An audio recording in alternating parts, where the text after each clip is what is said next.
Тогда пересчитай всех нас скорее. Один. Это я.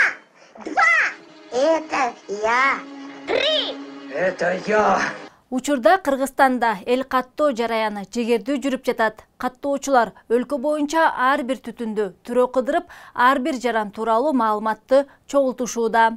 Адамдын аты жөнүнөн тартып, үйдөгү дааратканага чейин сизден маалымат сурашса, таң калбаңыз. Айрым учурларда тургундар эл каттоо кызматкерлеринин суроолорун жактырбай, жооп берүүдөн баш тарткан учурлар болууда. Андыктан бүгүн биз эл каттоо деген эмне, ал кандай максатта жүргүзүлөт, кандай суроолор берилет жана топтолгон маалымат шулуундардын колуна өтүп кетпейби деген маанилүү суроолорго жооп беребиз. Сиздер менен мен Наргиза Асекова. Салам.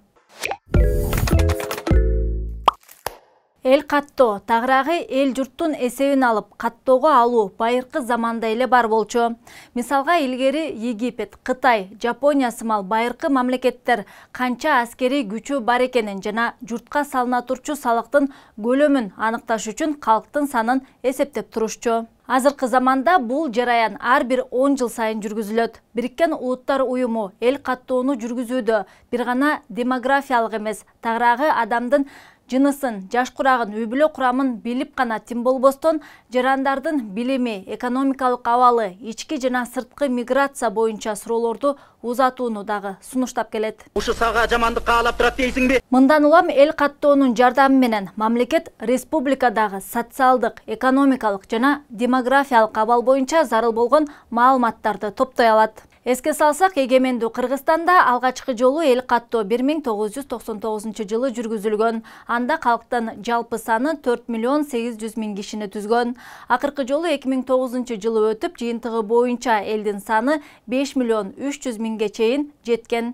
Кезектеги эл каттоо жараяны 2020 жылы өтүшү керек эле, бирок коронавирус пандемиясына байланыштуу анын мөөнөтү жылып кеткен. Кудай сактасын. Анын бетин ар кылсын. Кыргызстанда эл каттоо эгемендикке ээ болгондон тартып 3-чү ирет жүргүзүлүүдө. Ал 25 мартта башталган 3 апрелге чейин созулат. Айрым тоолуу аймактарда 23 апрелден 2 майга чейин өтөт. Бул жолку каттоонун башкы өзгөчөлүгү маалыматты электрондук ыкмаларды колдонуу менен жүрүүдө. Каттоочулар жаран тууралуу маалыматты Android 5 жана андан жогорку версияларындагы жеке телефонуна же планшеттерине орнотулган тиркеме аркылуу топтошот. Ресурстарды үнөмдүү жана маалыматтарды иштеп чыгууну тездетет, маалыматтардын сапатын жакшыртат. Каттоо учурун реалдуу убакытка көзөмөлдөгөнгө болот. Каттоо жүргүзүп жаткан кызматкерлерди натыйжалуу башкарууну камсыз кылат. Каттоочунун колунда сөзсүз түрдө сүрөтү жана жергиликтүү администрация башчысы тарабынан кол коюлган, мөөрү басылган күбөлүгү болушу керек. Коопсуздук максатында жана каттоочунун аныктыгын билүү үчүн алардын күбөлүгүндө уникалдуу QR код бар. Респонденттер QR кодду сканерден өткөрүшсө, смартфондун экранында Улутстаткомдун серверине шилтеме чыгат. Анда каттоочунун сүрөтү жана фамилиясы, аты, атасынын аты боюнча маалымат чыгат. QR коддун үстүнө мөөр басылбашы керек. Респонденттин жооптору каттоочунун телефонундагы электрондук каттоо барагына киргизилет. Андан ары Улутстаткомдун борбордук серверине иштетүү үчүн жөнөтүлөт. Все, что ты сказал, сделал или намеревался сделать, все хранится в этом ящике. Ух ты, целый ящик на одного меня. Жеке маалыматтарды коргоо жана коопсуздук максаттарында сурамжылоонун жыйынтыктары ачык, жеткиликтүү каражаттарга жайгаштырылбайт. Топтолгон маалыматтардын купуялуулугун камсыз кылуу жарандык укуктук келишимдерде кызматтык нускамаларында көзөмөлдөнөт. Бул принциптин бузулушу республиканын мыйзамдарына ылайык жоопкерчиликке тартууга алып келет. Кокус бирдем болсо экөөң жооп бересиң. Мен жооп бербейм. Респонденттер берген маалыматтардын купуялуулугун камсыз кылуу максатында каттоочунун жеке телефонуна орнотулган мобилдик тиркеме алынган маалыматтарга ачык жетүү мүмкүнчүлүгүн жокко чыгарат.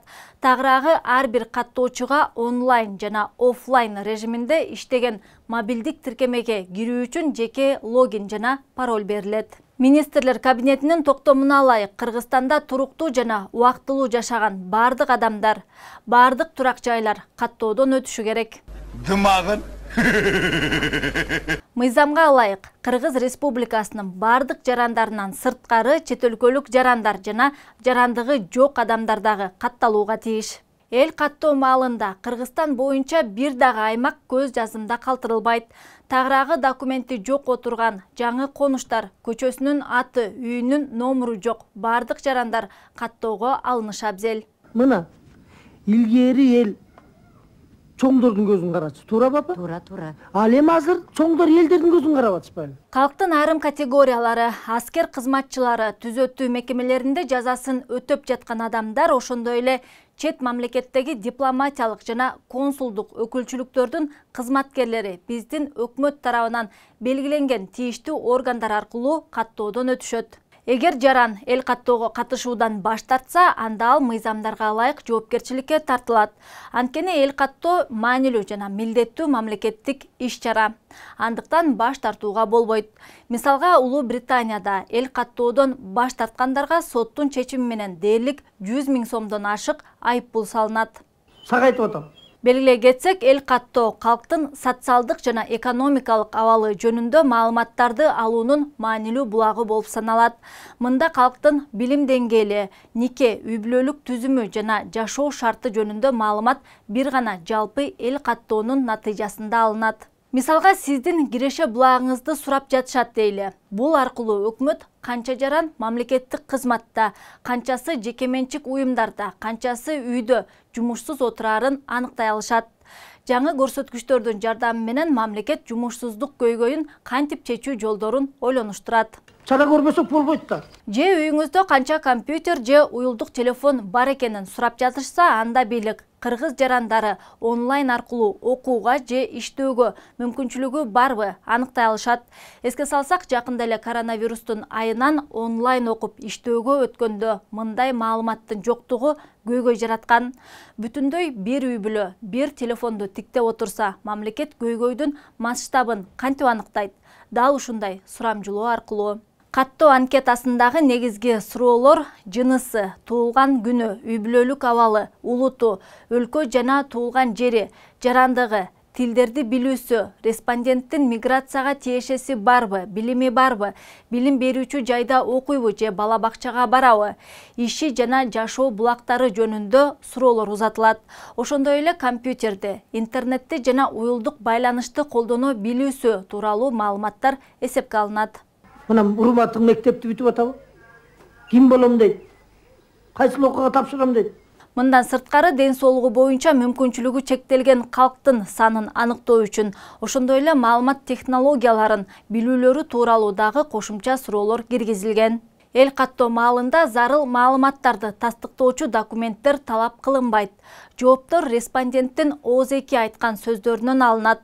Андыктан каттоочу сизден кайсы бир документтерди талап кылууга акысы жок. Фамилияңызды дагы айтпай эле койсоңуз болот. Фамилияң, аты жөнүң?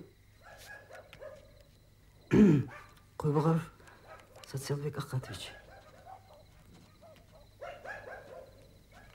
Ким дейсиң? Акатович.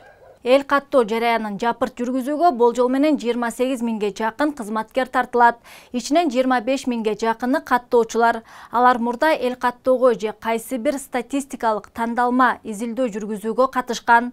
18 жаштан жогорку курактагы Кыргыз Республикасынын жарандары. Белгилей кетсек, эл каттоо жараяны өнүккөн өлкөлөрдө милдеттүү болуп эсептелет. Бара албайм, шариатка туура келбейт. Бара албайм. Барасың. Барбайм. Барасың. Барганда да кандай барасың? Мисалга, Америкада эл каттоо 1790-жылдан тартып ар бир 10 жыл сайын үзгүлтүксүз жүргүзүлүп келет. Ал эми Бразилияда болсо, өз элин каттоодо толгон токой барактарды колдонуунун ордуна жеңилирээк болсун деп электрондук форматта каттоо үчүн 150 000 смартфон сатып алган. Анын үстүнө ар бир телефонго GPS орнотуп беришкен. Каттоочулар даректи издеп убара тартышпасын деп. Так, послушай, можешь это, 12-й сектор. Так, дальше. Турцияда эгер мурун эл каттоо маалында жарандар үйүндө отурушсун деп коменданттык саат киргизишсе, 2006 жылдан тартып электрондук форматка өтүшкөн. Улуу Британияда эл каттоого катышпай койсоң, айып пул салынып, жада калса түрмөгө дагы түшүп калышың толук мүмкүн. Айып пулдун баасы 1000 фунт стерлинг. Сомго которгондо 110 000 сомдон ашып кетет. Пока не оплатите все квитанции, мы вас не отпустим. Ар башка өлкөлөрдө эл каттоо маалында түрдүү суроолор берилет. Мисалга, Азербайжанда математика боюнча билим деңгээлин сурашса, Канадада англис жана француз тилдерин билесиңерби? Үйдө кайсы тилде сүйлөшөсүңөр? Кайсы тилди көбүрөөк колдоносуңар деген суроолорду беришет. Мындан сырткары жөө басканда, тепкиштен чыкканда ынтыкпайсыңарбы деген суроолорду дагы узатышат. Эл каттоо маалында суроолорго жооп респонденттин ооз-2 айтканынан гана алынат. Эгер көп тургундар калп айта турган болушса, анда статистикалык жыйынтык чыгарууга оор болот. Мисалга, Кытайда бир бала деген саясаттын айынан айыл аймактардын тургундары канча баласы бар экенин жашыра беришип, алардын так санын билүүгө мүмкүн болбой калган. Иш жүзүндө аныктоо керек, аныктоо. Мен аныктайм. Жогоруда айткандай эле, эл каттоонун жыйынтыгын мамлекет социалдык экономикалык саясатын жүргүзүү үчүн, ошондой эле өлкөнү жана региондорду өнүктүрүү программаларын иштеп чыгуу үчүн кеңири колдонот. Мисалга, СССРдин тушунда 1926 жылы жалпы союздук калктык каттоо маалында кайсы аймактарда кандай заводдорду куруу керек деген, аларда кимдер иштээрин түшүнүүгө өбөлгө түзүп, кийин алар ишке ашырылган. Балким сеники туурадыр. Азыркы заманда эл каттоонун жардамы менен сырткы, ички миграцияны, жарандардын ден соолугун, билим деңгээлин, жашоо шартын, мүмкүнчүлүгүн аныктап, ага ылайык чара көрүүгө мүмкүн. Мисалы, Россияда 2002 жылы жүргүзүлгөн эл каттоодон кийин орус бийлиги эне капиталы керек экенин түшүнүшкөн. Тагыраагы эл каттоодон кийин эне жана ымыркайга көмөк көрсөтүү максатында каржылык жардам программасын түзүшкөн. Материнский капитал составит 483 881 рубль 83 копейки на первого ребенка. Эл каттоонун эч кандай жаман жагы жок. Болгону мамлекетке азыркы чыныгы жагдайды көрүп, түшүнүүгө жардам берет. Андыктан үйдүн эшигин тыкылдатып келген каттоочулардан чоочулабай, берген суроолоруна так жооп берип койсоңор, көп болсо 10-15 мүнөттүк убактыңарды алышат. Сиздин үйгө каттоочулар келиштиби? Алар кандай суроолорду узатышты? Жообун бул видеонун астына жазып койсоңор болот. Сиздер менен мен Наргиза Асекова болдум. Көрүшкөнчө.